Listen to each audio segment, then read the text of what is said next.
আজকে আপনাদের সকলের সাথে যে সম্পর্কে ডায়মন্ড হারবারের সর্বস্তরের নির্বাচিত জনপ্রতিনিধি এবং আমি সাংসদ হিসেবে আবদ্ধ হয়েছি, সারা জীবন আমাদের সবার একে অপরের সাথে সম্পর্ক থাকবে, এটাই ডায়মন্ড হারবার মডেল। আমার সীমাবদ্ধ সামর্থ্য অনুযায়ী, আমার এখতিয়ার অনুযায়ী, আমার যতটুকু কাজ করার ক্ষমতা রয়েছে, দক্ষতা রয়েছে, আমি আপনাদের পাশে থাকবো, আমি কথা দিচ্ছি। আমরা কেন এই কর্মসূচির নাম সেবাশ্রয় দিয়েছি? সেবাশ্রয় কি? সেবা এবং আশ্রয় এক মহৎ কর্মযজ্ঞ।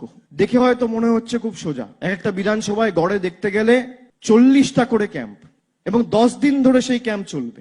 10 দিন ডায়মন্ড হারবারে ক্যাম্প হওয়ার পর ফলতায় ক্যাম্প হবে, তারপর সাতগাছিয়ায় ক্যাম্প হবে, তারপর বিষ্ণুপুরে হবে, তারপর মিটিয়াবুরুজে হবে, তারপর বজবজে হবে, তারপর মহেশতলায় হবে। আমরা এই কর্মসূচিটা 1 তারিখ থেকে নয়, আমরা 2 তারিখ থেকে শুরু করব। আমরা 70 দিনে 7টা বিধানসভা কভার করব।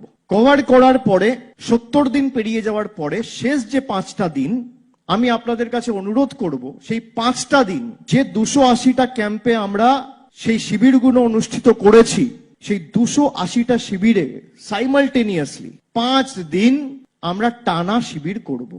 সেবাশ্রয়ে যে মডেলের শুভ সূচনা আজকে আমরা এই সমন্বয় অডিটোরিয়ামে আজকে করলাম, ভারতবর্ষকে আগামী দিন পথ দেখাবে।